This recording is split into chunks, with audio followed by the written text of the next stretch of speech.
अस्सलाम वालेकुम दोस्तों, मेरा नाम रेहान है और मैं एक प्रोफेशनल इंजीनियर हूँ। आज लैब पर मौजूद है आईफोन 13 प्रो मैक्स जो कि आया है लोअर बोर्ड स्वैप के लिए।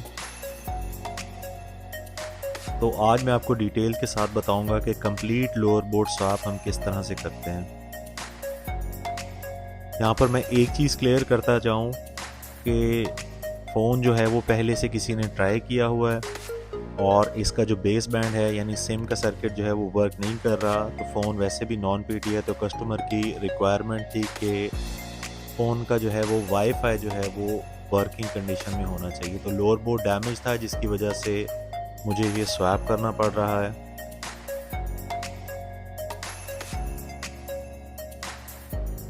तो आप देख सकते हैं कि A15 का जो है ये बोर्ड है। ये जो चिप आपको नज़र आ रही है जिसकी साइड्स पर मैं ग्लू क्लीन कर रहा हूँ, ये वाईफाई की चिप है। तो ये वाईफाई की चिप जो है वो रिप्लेस करना जो है वो मैंडेटरी है क्योंकि ये यूनिक होती है और ये अनबाइंड नहीं हो सकती। तो वाईफाई चिप के साथ में जितनी ग्लू है वो हमें रिमूव करनी पड़ेगी। ये जो आईसी आपको नज़र आ रहा है ये बेस बैंड सीपीयू है। ऑल्दो ये सिम चलाता है लेकिन हमें यहाँ इसकी ज़रूरत नहीं है, लेकिन प्रॉपर फंक्शनैलिटी और वर्किंग के लिए हमें इस आईसी को शिफ्ट करना पड़ेगा। ये जो आईसी आपको इस वक्त नज़र आ रहा है ये NFC का आईसी है जिसको नियर फील्ड कम्युनिकेशन बोला जाता है। तो अगर तो हमें फ़ोन का डाटा रिक्वायर्ड हो तो इस आईसी को शिफ्ट करना लाजमी है, अदरवाइज़ फ़ोन जो है वो हैंग होगा और प्रॉपर वर्क नहीं करेगा और ना ही पासपोर्ट ओपन करने देगा। तो फ़ोन का डाटा हमें चाहिए था क्योंकि हम विदाउट बेस बैंड इसको अपडेट भी नहीं कर सकते। तो ये वाईफाई को रिमूव कर लिया और ये बेस बैंड सीपीयू रिमूव हो चुका है। तीसरी चीज़ जो है वो NFC को हम रिमूव करेंगे।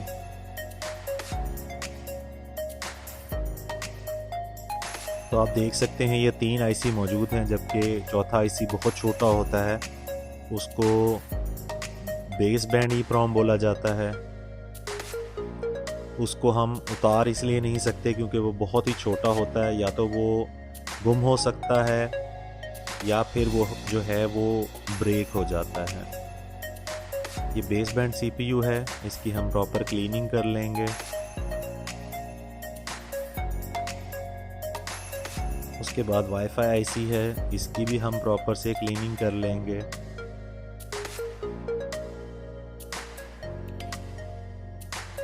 ये NFC है, ये हाईली फ्रेजाइल है यानी ये आसानी से टूट सकता है, तो इसको बहुत ही ध्यान के साथ हमें जो है वो हैंडल करना पड़ेगा,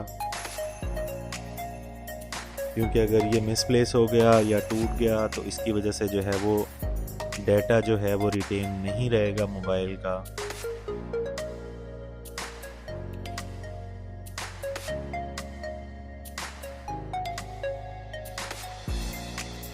ये आईसी अंडरफिल्ड होता है यानी इसके ऊपर जो है वो नीचे की तरफ जो है वो ग्लू होती है, तो इसको हमें अच्छी तरह से क्लीन करना पड़ता है रीबॉलिंग से पहले।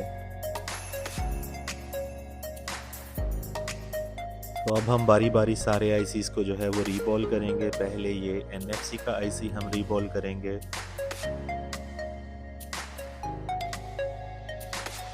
प्रॉपर स्टेंसिल में रखकर जो है हम इसको रीबॉल करेंगे।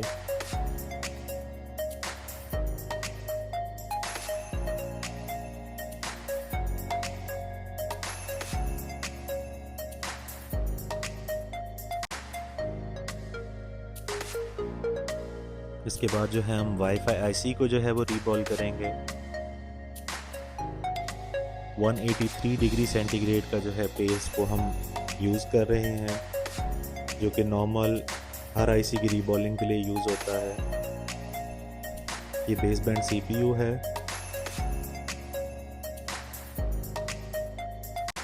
इसको भी हम वैसे ही रीबॉल करेंगे जैसा कि हमने पिछले आईसी रीबॉल किए हैं।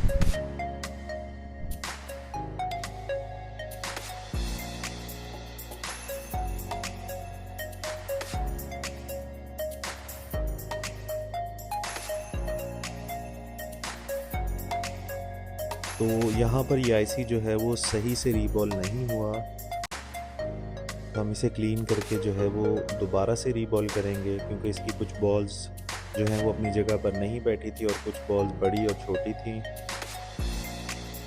तो अगर इस तरह से हम आईसी लगाते थे तो मोबाइल का जो है वो शॉर्ट होने का ख़तरा होता है। आईसी को दोबारा से हम रीबॉल करेंगे।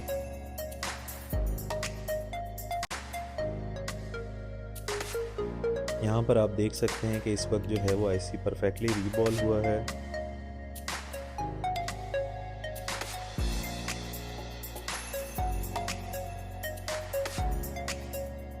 यहाँ पर एक छोटा सा कंपोनेंट जो है वो वाईफाई आईसी का मिस है, तो ये कंपोनेंट नॉर्मली जो है वो सीरीज़ में होते हैं, तो ये लगाने जो हैं रिप्लेस करने वो लाजमी होते हैं।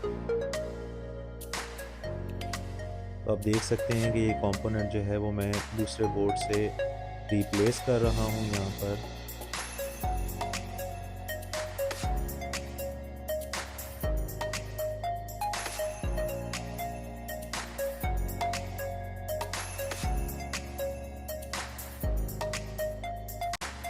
यहाँ पर NFC आईसी को मैं सबसे पहले इंस्टॉल कर रहा हूँ। इसके बाद जो है वाईफाई आईसी को हम प्रॉपर डायरेक्शन में रखकर रिप्लेस करेंगे और सबसे लास्ट में बेसबैंड CPU को जो है वो इंस्टॉल करेंगे। ये आईसी जो छोटा आपको नज़र आ रहा है ये बेसबैंड EEPROM है, और अगर ये आईसी गुम हो जाए या ब्रेक हो जाए तो फ़ोन का जो बेसबैंड है यानी सिम का सर्किट है वो काम नहीं करता। इसको बहुत ही ज़्यादा एहतियात के साथ हैंडल करना पड़ता है। तो आप देख सकते हैं कि बोर्ड जो है वो कम्प्लीटली स्वैप हो चुका है। तो गाइस आप देख सकते हैं कि बोर्ड स्वैप होने के बाद वाईफाई का सीरियल जो है वो आ रहा है और वाईफाई भी परफेक्टली वर्क कर रहा है।